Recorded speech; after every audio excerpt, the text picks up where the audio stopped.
Tonight on Primetime Politics, looking for details. If he's the man with the plan and the guy you hire in a crisis, why won't he table a budget?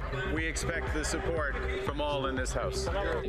Conservatives hit the Prime Minister with questions about failing to produce a budget, but Mark Carney says there is an economic plan outlined in yesterday's throne speech. Coming up, we'll hear from the Conservative Shadow Minister for Treasury, who says that's still not enough. Also, and as your government, we've made a decision. We've decided to act without delay. Retired Lieutenant General Andrew Leslie and his assessment of the government's plan to rearm and forge deeper ties with the European Union.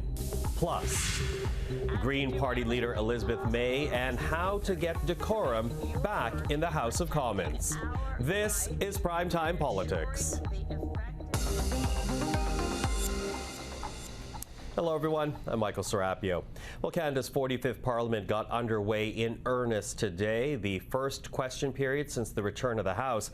And the players may have changed, but the debate was still pointed, with opposition House Leader Andrew Scheer taking Prime Minister Carney to task for failing to table a budget before the fall.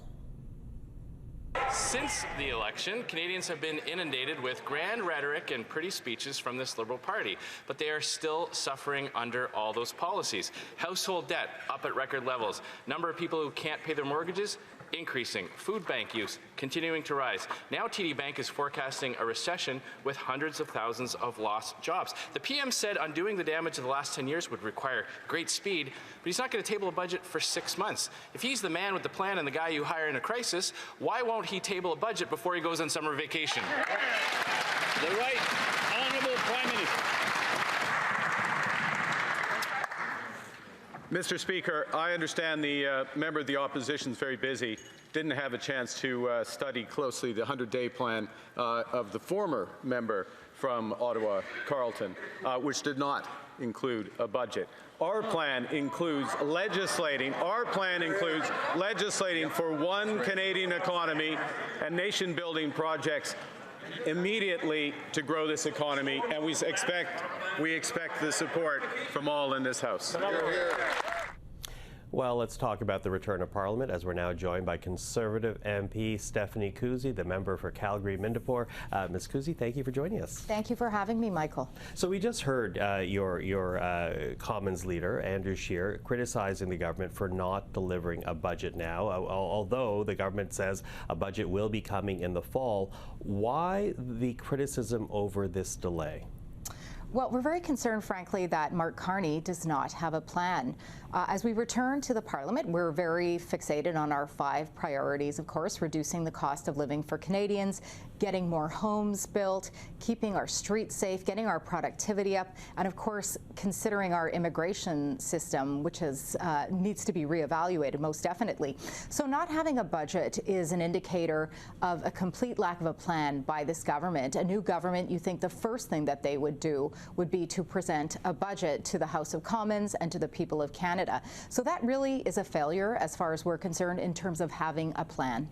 Although, you know, we did see a plan in the throne speech read by the King yesterday, and that is what the Prime Minister points to. He points to the promises he made through the campaign, because in many ways they are a reflection of each other. Why are those priorities that do include a tax cut, the dropping of internal trade barriers, why is that not enough, considering we only really have a month before the House rises for the summer?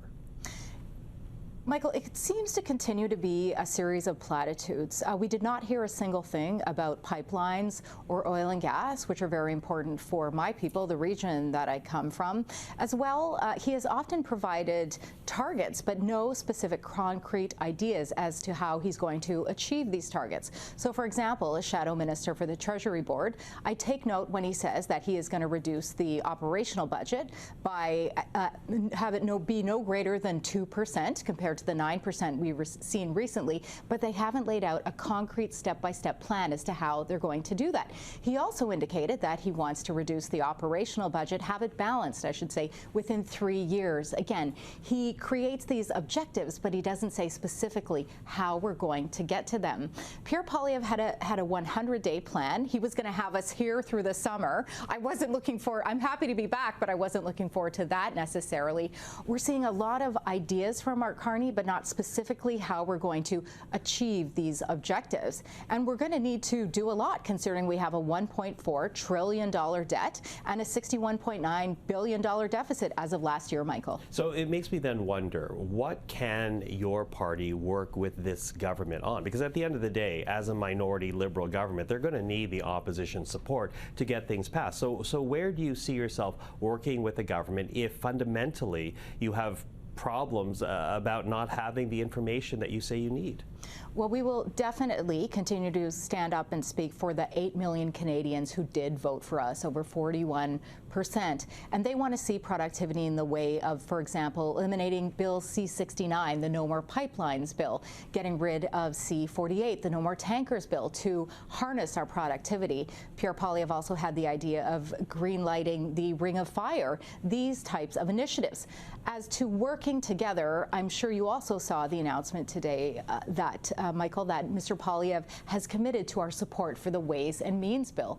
Does it go far enough? No, it does not. But even any little tax break that this government is willing to give the Canadian people, we will stand behind. Mr. Poilievre said, even before we enter the House of Commons, where the ideas are not good, we will oppose. But where they are good, and we think a tax cut is good for Canadians, we will support. So I think that's one example right there, Michael, of how we will work with this government when they show they are doing things for the Canadian people. Now, the government also says it needs to move quickly on projects, and so they talk about both traditional and conventional energy. They've raised concepts of an energy corridor, pipelines as well. You're mentioning specifically C-69 and C-48, but if, for example, their proposal is to create pipelines but does not address those other, the tankers or the Environmental Assessment Act, will the Conservatives still support them without movement on those other two bills? Well, I'll point out, Michael, that the energy corridor has been our idea over several election platforms now. And again, I think we're just concerned as to how will these objectives be obtained if they do not eliminate C-69 and C-48. I'll give you another example. Minister Hodgson was in my hometown of Calgary on Friday speaking to our Chamber of Commerce. He mentioned a one-portal window for these projects, but a 2-year approval time. I mean, if we're thinking that a government is within a 4-year term at the maximum, certainly we hope less as the official opposition, even if we start day one here today with a 2-year approval process, I mean, that is a long time before we even start to make the plans to get the shovels in the ground. So we really need to think about, again, how these things are happening, a specific plan, not just platitudes, Michael. Okay. Listen, quickly running out of time, but I do want to ask you, because you are a proud Calgarian, you're a proud Albertan, but we're also in this moment where we're seeing a separatist movement speaking more loudly out of Alberta. What is your thought on the viability of that movement, how Ottawa should be responding to what we're hearing from people willing to take the province out of the country? I think that this is a critical moment for national unity, Michael, and I believe that Pierre Poilievre recognized that during his campaign and produced policy that would unify Canadians, that would make all regions feel as though they are a part of Canada, contributing to Canada. And I'm not really saying the same thing from the Liberals and Mr. Carney. I'm seeing them talking out of both sides of their mouth, not making any real commitments one way or another. Uncertainty is not needed at this time. What is needed is certainty and unity. I'm just not seeing that from Prime Minister Carney right now, Michael. And is it just the energy file? Will moving forward on energy and getting oil out of to other markets be enough to essentially quell the concerns being expressed out of Alberta, do you think? I think it is a significant piece and a major starting point. Stephanie Kusie, really appreciate the time. Nice to see you. I always appreciate you, Michael. Thank you for having me. Well, Ms. Kusie did bring up both C-69 and C-48, laws that critics believe hinder the development of oil and gas in this country. And both those bills were also raised by Andrew Scheer today. With the throne speech yesterday, Liberals have effectively admitted that it was their policies that caused the suffering for Canadians. Their reckless borrowing and massive deficits caused the inflation. The carbon tax drove up prices and drove away investment. And their anti-development bills chased jobs out of Canada. Now, the Prime Minister is claiming that somehow the Liberals have changed. Well, he has a chance to prove it to Canadians. If he's serious, will he tell Canadians that pipelines are part of his values by repealing Bill C-69, the No More Pipelines bill? The Right Honourable Prime Minister. Canada's new government is acting immediately to grow this economy. I just made my maiden speech in this House. Canada's new government, Mr. Speaker, is acting immediately to grow this economy. One Canadian economy out of 13, nation-building projects, one project office, working with the provinces to cooperate. We expect the support from the members opposite.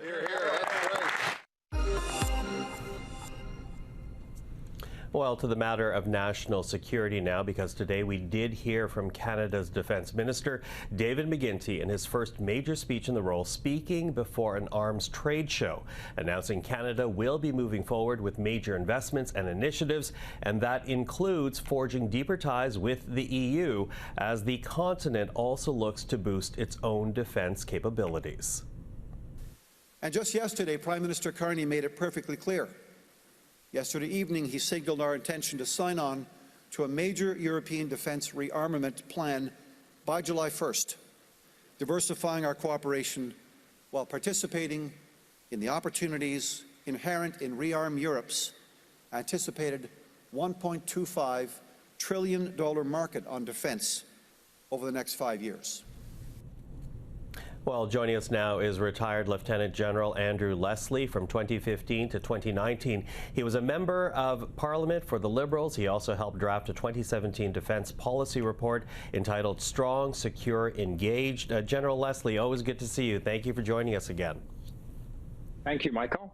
Listen, I wanted to begin with your thoughts on Rearm Europe. We know that the Prime Minister has been talking to European officials for months now, examining how Canada might be involved in that program. What is your reaction then to the news that progress is being made on this matter and that an announcement will come before Canada Day? Finally, yes, please, more. Our poor armed forces are in desperate need of all sorts of funds to support their training, their equipment, their infrastructure, their quality of life, pay raises.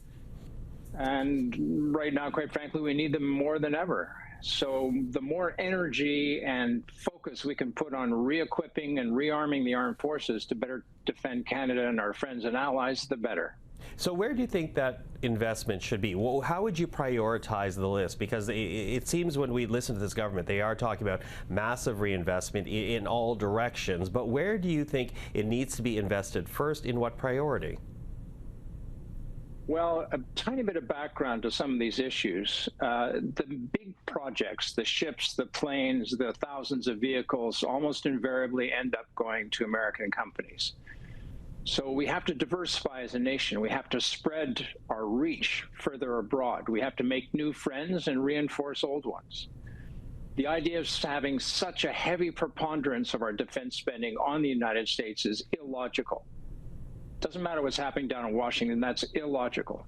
So the whole idea of moving essentially the focus away from the United States necessarily, not excluding them, but seeking broader reaches is eminently logical, especially for the circumstances that we're dealing with right now. In terms of priorities, the Navy is, eventually going to get the frigate program or the surface combatant replacement program up and off and running. There's talk of submarines, which is long overdue. And of course, there's other capabilities that the Navy needs, but they're essentially going to be focused on those two big ones. Those will take a lot of time to implement and actually get, operational capability. The Air Force is almost set in terms of their equipment suites. A lot of stuff has been ordered, but not much has been delivered. And the Army is missing just about everything everywhere.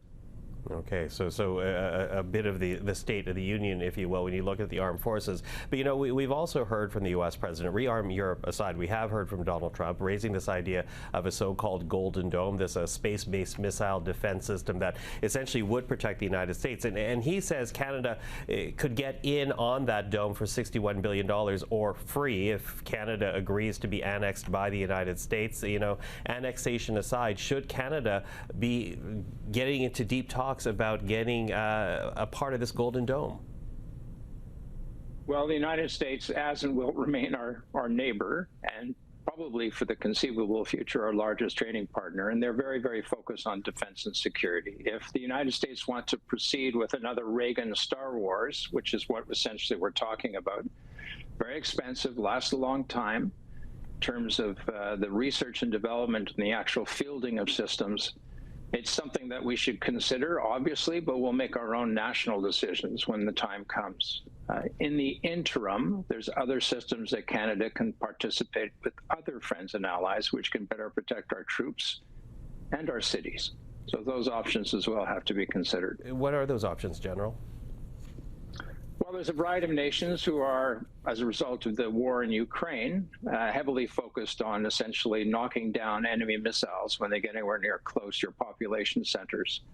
And we can learn a lot from those brave fighters. And I think part of the rearming efforts in Europe now are focusing on not only long-range precision strikes, so the ability to defeat and destroy the bad guy, but also how to better protect your citizens and your armed forces when they're deployed in the field. So a variety of nations are working hard to get those to market, and there will be options for all of us to consider. And Canada's buying, which is good news. Canada is buying, as you say, and I have a minute here left, but I do want to ask you before we're done. Yeah, I think there is a group of Canadians that are concerned about the dollars that would be diverted into military investment. What would you say about the economic argument that would be beneficial for Canada by actually focusing on defense? Well, we are a trading nation, and a significant portion of our trade comes from overseas. Our largest trading partner is the United States. Our second largest is China. We'd better be international players and contribute to defense and security and stability, because it's part of essentially what we rely on to generate our wealth, or to consume essentially our natural resources. In return, we get cold, hard cash. Investing in defense may sound not entirely logical to those who never foresee the possibility of a war. But let's not exclude that possibility, because if those critics are wrong, doesn't matter what sort of social programs are. If you can't defend your citizen, your nation has failed. And there are people who covet our Arctic.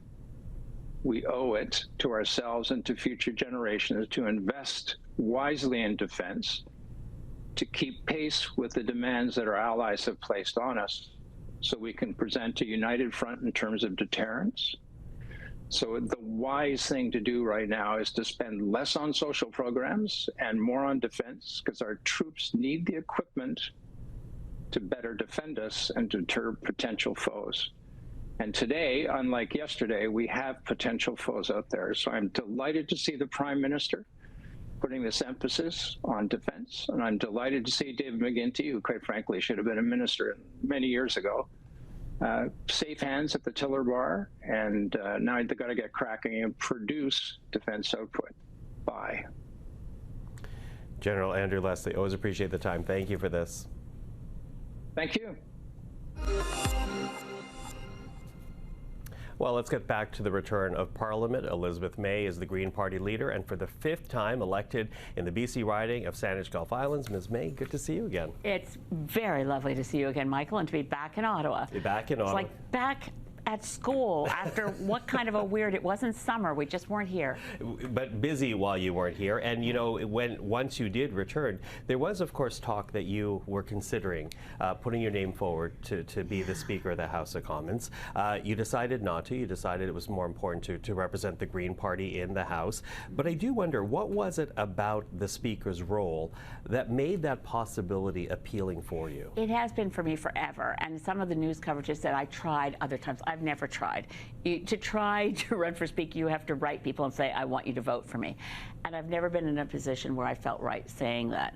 But I'm obsessed about parliamentary procedure. I sometimes kid around with the table officers, you know, in Parliament and say, I want to be like Stanley Knowles. And in my 90s, I want to be the honorary table officer. Many of your viewers will not know that the late and wonderful Stanley Knowles, who was early NDPer, was in his 80s and 90s preferred to sit at the desk on the table in the proceedings of the House of Commons because he was just someone who loved Parliament. I love Parliament that much, and I would love to see our rules obeyed, and I like to think that maybe I could pull that off, but at this point the timing couldn't be worse to have put my name forward. And basically everybody's name is there to become speaker unless you proactively withdraw it. Which you did. I did. Which you did. But you know, when you talk about this passion for Parliament, how much of it has to do with decorum? Because it seemed to me that is what you were signaling you wanted the House to get back to, a sense of decorum that perhaps as a speaker what you thought you might be able to bring about? Well, I know that from my constituents, and when I was first running in Sandwich Gulf Islands in 2011, and you run for office and the notion is everybody's making promises, right? I wasn't going to make a single promise I couldn't keep. So I could only promise things that I knew I could deliver. I knew I wasn't going to be Prime Minister if I won in 2011, defeating a sitting member of Stephen Harper's cabinet. All I could do was know that I would be the only Green member of Parliament. What could I promise? I could promise never to heckle. I could promise to try to make my constituents proud of my conduct. And that's what I've never heckled. I tell you, I've been tempted, and I get heckled all the time. I just said, okay, it's decorum, but it's more than that. It's respect for institutions. It's respect for democracy. It's not allowing our Parliament to be hijacked by dirty tricks and hyper-partisanship. And really, our democracy is in peril when our citizens look at what's going on in Parliament and think, I don't want to watch that anymore. That's really... And when you see school groups get up and leave from the gallery because the teachers think this is not what I want my students to see, this conduct wouldn't be permissible in my classroom, that bothers me a lot. It bothers you, but how does it get in the way of democracy and the work that's meant to be done by this House? Because, you know, I do, to your point, I've heard from many Canadians throughout my career saying, you know, how can you watch that? How can you listen to that? What is actually getting done? Well, I'll give you one example of where our rules, actually, the rules of Parliament, you'll be astonished to hear, include no one's allowed to read a written speech. Not allowed to stand there and read. Now, we all know that every single day that the backroom people in every party grab an MP who's unsuspecting and say, here's the speech, go in, you're reading it now. What that does is it means that when the House leaders sit down and say, how many speakers do we need on X piece of legislation? Whatever party is in opposition can say, well, I don't know, maybe everybody. If you had to get up and give a speech without reading it, how many people could they count on to know the subject well enough to give a speech without notes? Not that many. The Parliament of Westminster in London has the same rules as the Parliament in Ottawa. In the Parliament of Westminster, if people watch those debate proceedings, they'll know pretty quickly that nobody's standing there reading a speech written by somebody else that looks like bad high school drama while people stand up and read a speech. We could get bills through the House more efficiently if no one was allowed to read a written speech, which is actually the rule. So there's things, many of them like that, that are persnickety and down in the weeds. But I'm a nerd, and one of these days, you know, I'm only 70, maybe next time I'll run for speaker. That is true. You know, but there is a speaker now in the chair. Will you be appealing to him to actually enforce those rules? Constantly, and I've started already. Constantly. And it's hard because once something becomes a habit and a bad habit, it's hard for, particularly in this system where the large parties have so much sway, it's really hard to get a speaker to, for instance, say, I'm not going to follow the list of speakers in the order that the whip has given them to me. I am, because that's the rules, only the speaker has the right to decide who speaks next. And yet every speaker we've had since the 1980s has abided by this non-rule. One time only, Michael, Jean Sauvé was Speaker of the House and said, I'm having trouble seeing across the room. Could the whip do me a favor and give me a list of who the X party whip wants to recognize and in what order, just to make it easier. That's the basis on which every speaker since has taken a list from the whip and goes through them in order. What that does is it communicates to a backbencher, if I want to get on the news tonight in my own riding, the person I want to please is my whip, not the speaker. That's what's undermining decorum. Okay, well, a very interesting fact to raise, so we'll see how that progresses. But, you know, before you and I are done, I do also want to talk about what your priorities are going to be beyond creating a House and being a member of Parliament that your constituents can be proud of. How will you move forward in this House? For example, the King's speech yesterday, it only mentioned climate change twice. And here you are, this one member, up against essentially a conservative and a Liberal party that the commands the majority of the House's seats together in the House of Commons. How do you make a dent in that? Well, we don't know if there isn't a moment where I'll actually have the deciding vote. Things are that precarious. Obviously, there's 7 New Democrat Party members, and we don't always agree on everything, and they are, like me at this point, not considered a recognized party. But that's another place where I go to the rules.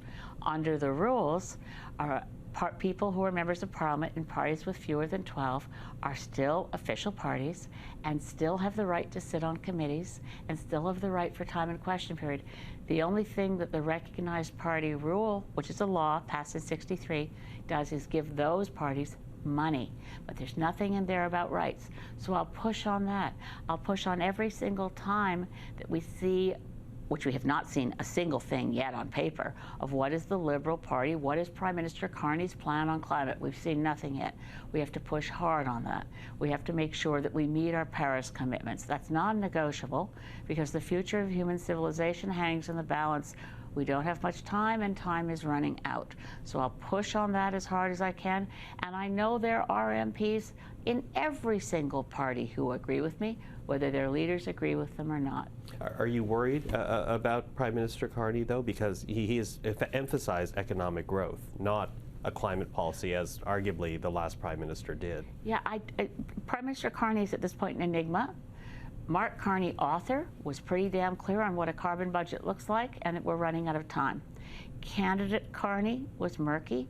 Prime Minister Carney is an enigma, and the throne speech doesn't shed much light on things. So I approach people giving them the benefit of the doubt. I want to see what we're going to do.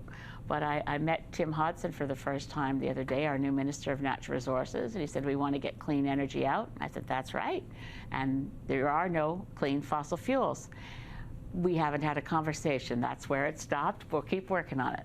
Okay. Well, Elizabeth May, for our conversation this evening, I appreciate it. I look forward to speaking to you throughout this Parliament. Thank you for that. Thank you, Michael. Well, that is Primetime Politics for this Tuesday. I'm Michael Serapio. For everyone here at CPAC, thank you for watching. Primetime Politics is back tomorrow evening. Until then, take care.